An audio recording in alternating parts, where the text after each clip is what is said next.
ॐ भूर्भुवः स्वः तत्सवितुर्वरेण्यं भर्गो देवस्य धीमहि धियो यो नः प्रचोदयात्।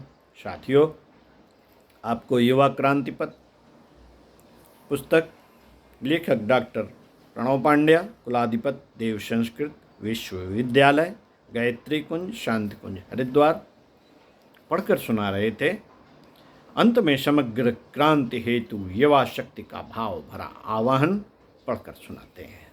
आइए सुनते हैं यह भाव भरा आह्वान। यदि आपको तनिक भी झिझोड़ पाए, तनिक भी आपको आपके अंदर उफान, युवाओं जैसा उफान पैदा कर पाए, तो लेखक को कि यह मेहनत सार्थक होगी। साथियों, युवा क्रांति के लिए भारत माता ने युवाओं को पुकारा है।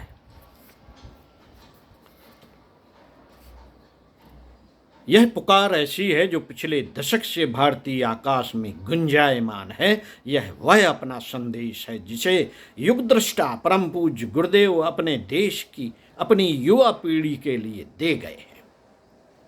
देश छोड़ते समय भी उनके दिल में देश के लिए गहरा दर्द था। राजनीतिक अस्थिरता, भ्रष्टाचार के पंख में फंसे देश के कर्णधारों की पतित अवस्था उन्हें बहुत साल थी। उन्होंने स्वाधीनता संघर्ष के दौरान देश की राजनीतिक दशा देखी थी, स्वयं भी इसमें भागीदार रहे थे। अनेक जांबाज युवाओं के बलिदानों को उन्होंने नजदीक से निहारा था और अब यह शिहरन पैदा करने वाली क्षणन समस्या एक हो तो कहा जाए। आतंकित सुरसा का पसरता मोह न जाने कितने निर्दोषों को लील रहा है। सामाजिक दुर्वस्था, विघटित होते परिवार और भी न जाने क्या कुछ ऐसा है जो भारत माता के आंचल को दागदार किए हुए है। मित्रों, गुरुदेव कहते थे कि किसी एक अंग में फोड़ा हो तो उसे थोड़ा सा चीर कर मवाद निकाला जा सकता है, पर जब पूरा शरीर मवाद से भर गया हो तो संपूर्ण कायाकल्प के अचूक विधान तलाशने पड़ेंगे। देश की जो दशा आज है उसमें छोटी मोटी क्रांतियों से काम चलने वाला नहीं। इसके लिए तो संपूर्ण क्रांति की संजीवनी चाहिए। यह महासाहस तो देश की युवा पीढ़ी ही कर सकती है। युवा पीढ़ी ही वह जनचंडी है। गुरुदेव कहते थे कि जब ये उठ खड़ी होगी तो असुरता टिक नहीं सकती। युवा पीढ़ी से उन्हें बहुत आशाएं थी। इन्हें लेकर उन्होंने अपन अनेकों सपने बुने थे। बड़े गर्व और विश्वास के साथ कहा करते थे कि राष्ट्र की युवा चेतना यदि चेत गई तो भारत माता यशस्विनी बनेगी। जब वे युवा पीढ़ी की सामर्थ्य पर यकीन करते हुए भविष्य को निहारते थे, उनके मुख पर खुशी छा जाती थी। वह हंसते हुए कहते थे, भारत का भविष्य उज्ज्वल है। परंतु वर्तमान की दुर्वस्था उन्हें दारुण दुख देती थी। साथियों, ऐसी ही अंतर्वेदना के क्षणों में उन्होंने एक दिन कहा था, बेटा यदि ईसा मसीह मरण के अंतिम पल में तुमसे पानी मांगे तो क्या तुम दे सकोगे? दिल को चीरने वाला कैसा सवाल था यह। कैसी करुणा थी उनकी मुद्रा में। मानवता के लिए सलीब पर लटके हुए ईसा, वे ईसा जिनके हाथ पांव में कीलें ठुकी हुई थीं, उनकी देह पर कोड़ों के निशान, जगह जगह से फटी हुई त्वचा और उसमें से बहता हुआ रक्त। उन महात्मा ईसा का कल्पना चित्र मन में उभरते ही देह मन में एक विचित्र सी लहर दौड़ गई। सुनने वाले ने उनसे कहा, क्यों नहीं गुरुदेव, आप बताइए क्या करना है? कौन है ईसा? किसे पिलाना है पानी? उत्तर में वह केवल इतना बोले, पहचान सको तो मुझे पहचान लो, मैंने तो देश के लिए सब कुछ सह लिया, अब भागीदारी नए युवक युवतियों को करनी है। तुम्हें उन्हें मेरा संदेश सुनाना है और कुछ नहीं। ज्ञान यज्ञ की लाल मसाल जलानी है और कुछ नहीं। और हम इस रास्ते पे न चलकर भटक जाते हैं। साथियों, यह संदेश है संपूर्ण क्रांति का संदेश। यही नवयुग के अवतरण को संभव बनाने वाले मसीहा को पानी पिलाने जैसा कार्य है।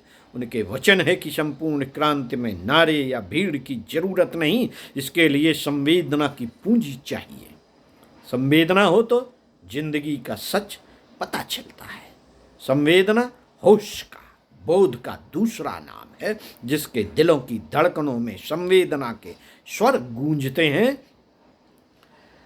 वह आलसी, विलासी, निष्ठुर, निष्करुण नहीं हो सकता।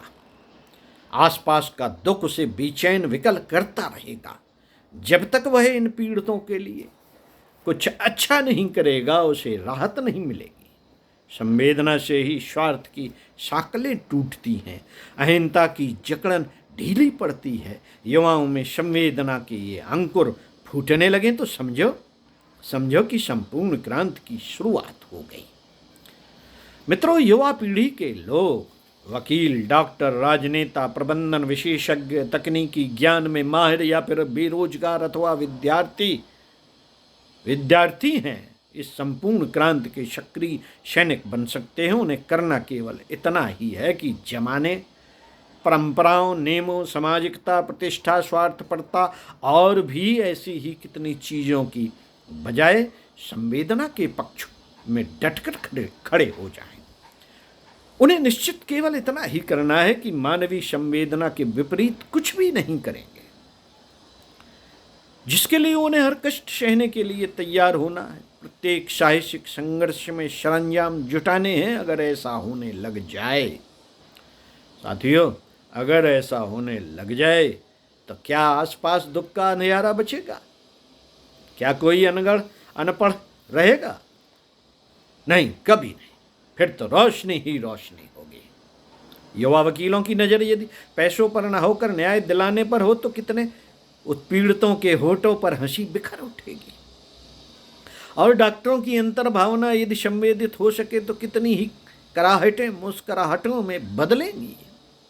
बेरोजगार फिर अपना रोना रोने के बजाय किसी के रोते हुए को चुप कराने में समर्थ होंगे। विद्यार्थी जो ज्ञान की साधना करते हैं, अनगिनत को ज्ञान बांटने लगेंगे। गुरुदेव कहते थे कि सामान्य क्रांतियां तो किसी क्षेत्र विशेष या वर्ग विशेष तक सिमटी रहती हैं, पर संपूर्ण क्रांति तो वह है जिसका निनाद घर घर हो, जिसकी चिनगारियां प्रत्येक युवा मन में दहकें, धधकें, भभकें। ये चिनगारियां क्रमशः अंगारों व ज्वालाओं में बदलने लगे तो समझो कि भारत माता के युवा बेटे बेटियों में अपनी माँ के दुखों को समझने की ताकत आ गई। इस संबंध में लाख टके का सवाल यह पूछा जा सकता है कि ऐसा करने की ताकत कहाँ से आएगी?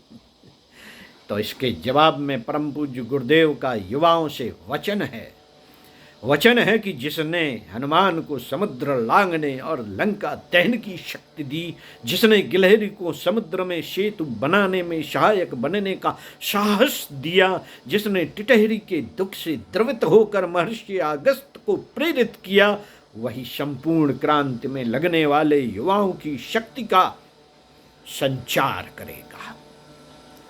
वह कहते थे कि इस महत् कार्य में लगने वालों की शक्ति की चिंता नहीं करनी चाहिए। शक्ति और अन्य आवश्यक बातें तो अपने आप ही आ जाएंगी, बस युवा अपने आप को काम पे लगा दे। काम में लगते ही देखेंगे कि उनमें इतनी शक्ति आने लगेगी कि उनको सहन करना कठिन पड़ने लगेगा। संवेदना से प्रेरित होकर दूसरों के लिए किया गया तनिक सा कार्य भी अंतस्थ शक्ति को जागृत कर देता है। दूसरों के प्रति थोड़ी सी भलाई का विचार भी क्रमशः हृदय में सिंह का बल संचारित कर देता है। अमरत पुत्रों को भला मृत्यु का डर। प्रभु जब हमारे साथ सदा है तो पराजय की क्या चिंता। युवा सुने यह वीर वाणी और गुनगुनाते रहें। मित्रों, जीवन कर्म सहज भीषण है, उसका सब सुख केवल क्षण है। यद्यपि लक्ष्य अदृश्य धूमिल है, फिर भी वीर हृदय हलचल है। अंधकार को चीर अभय हो, बढ़ो साहसी जग विजय हो। बढ़ो साहसी जग विजय हो। बढ़ो साहसी जग विजय हो। ओम शांति।